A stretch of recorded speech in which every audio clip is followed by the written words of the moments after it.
The member from Hennepin, Representative Hassan. All right, Madam Speaker, that was unfair. I go after one of my best friends here. I'm a little emotional. Assalamu alaikum. May peace and blessings be with you. Good morning. I know it doesn't feel like that. we haven't left here, right? It feels like that we have been here for a while. Madam Speaker, members, friends, advocates, and folks in the gallery, our dedicated staff. Today I stand in front of you to give my last remarks as an elected official here, with a heart full of gratitude and appreciation for this work and for all of you. Thank you for doing this work.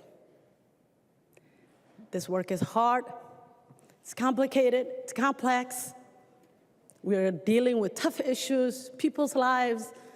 I remember when we first got elected, the class of 2018, which I think, by the way, was the best class.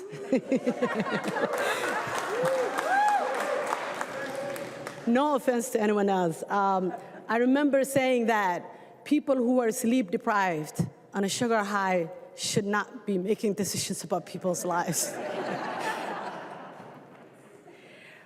When I first took an oath in this body, I knew that I was carrying a lot of the hopes and the dreams of many people who were unseen and unheard.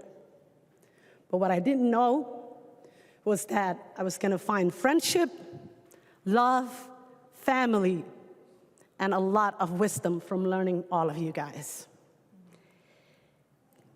I won't stand here and tell you all the fights that I have taken on and how many people I angered or how many people I disagree with. But I will tell you this. My mother always says, humans are treasure, and never underestimate the power of building relationship with someone else. I have built relationships with many of you, some that I fundamentally disagree, some I agree, and you better believe that some of the hardest fights I've had with my Minneapolis colleagues.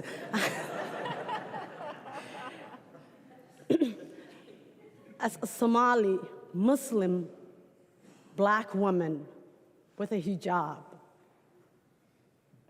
my identity is obvious, right? I wear my social identities. Many people would dismiss me or underestimate my intelligence, my experience, and my education. I grew up telling people all the time that, I have to prove myself. I know many of you don't, and that's a privilege.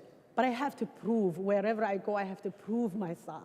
I have to prove that I'm worthy of this seat. I have to prove, even with my constituencies who don't have the same experience as I do, I have to prove to them that I'm worthy of being their rep, because they see my social identities and they have a different interpretation of who I am. I'm the second only Muslim woman who has served in this body. But I will tell you, this work is hard, and every time I walk into this building, my heart beats a little faster.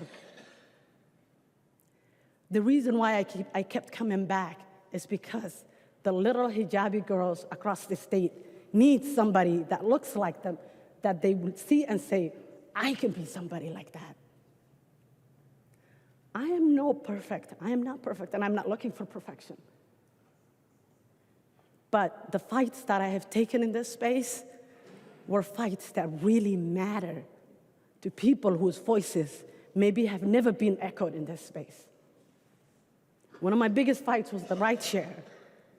Thank you to everybody who have helped. I owe a lot of gratitude to Paul Cumming with that issue, and Jamie Long. But the reason why I wouldn't back down from that issue is because I knew those people needed hope, and I was their hope. I promised myself I wasn't gonna cry. Thank you, Madam Chair, Madam Speaker.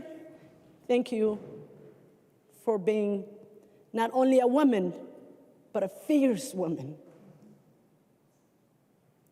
Only somebody who grew up with women not having a voice would understand what it means to have a Madam Speaker who is a woman. Every time, and our chief clerk can tell you, I have brought here so many people from all over the world.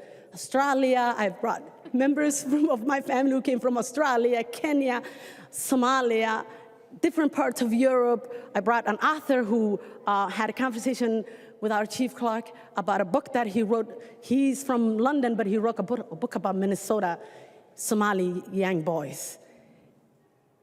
And every time I was proud to say that our speaker is a woman, that was a proud moment for me. Thank you, my seatmate. What you guys don't know about Heather Edison is that she's from Medina, but she has a rough edges. Don't pick a fight with her. She's gonna win no matter what. Thank you for making sure that I drink enough water. Thank you for asking me. Thank you for asking me, do you want food all the time? Thank you to my sister, my district mate, Aisha Gomez. Our district's lucky to have you. Thank you to Jershang, who him and I were paired up with one committee divided into two, and he continuously challenged me.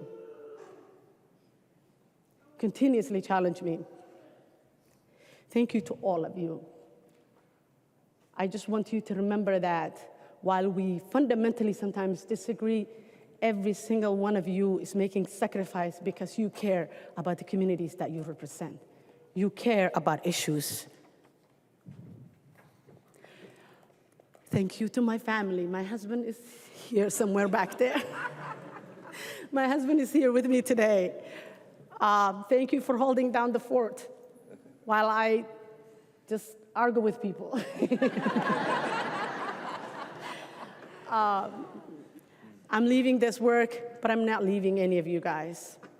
I made friendship here. I built foundation here. I remember I represent South Minneapolis, and when George Floyd was murdered and our district was burned to the ground, many businesses were burned. Aisha and I on the phone crying. What are we gonna do? And it took us 3 years to fund the businesses in our district. And I had to take that gavel to make it happen. That is why this work is hard, and that is why you're all here. Never forget that. That's why you're all here. I know I'm leaving, and that's cliche for somebody who's leaving to say, please stay and continue doing the work. But the little girl in me, the 7-year-old who fled from Somalia to come to this country for a second chance, is telling you that my dad's favorite freedom fighter was Abe Lincoln. And he would be proud to know that his little girl served in this body staring at the picture of Abe Lincoln every single day. Thank you to all of you.